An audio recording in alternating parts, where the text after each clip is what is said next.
জীব কি চিরকালই বদ্ধ থাকিবে? জীবের মুক্তির পথ কি?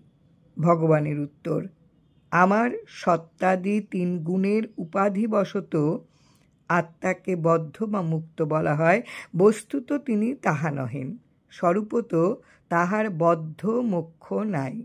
বদ্ধ আত্মাই জীবাত্মা, মুক্ত আত্মাই পরমাত্মা। আমি জীবাত্মা ও পরমাত্মা উভয় রূপে জীব হৃদয়ে বাস করি।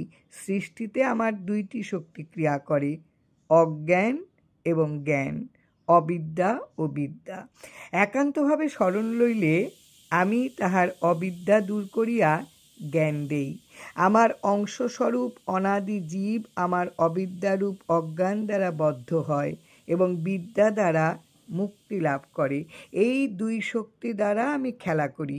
জীব জ্ঞান প্রভাবে অজ্ঞানতা নাশ করে অথবা ভক্তি প্রভাবেও অজ্ঞানতা মানে মোহ নাশ করিতে পারে, তখনই মুক্ত হয়। জয় রাম, জয় রাম।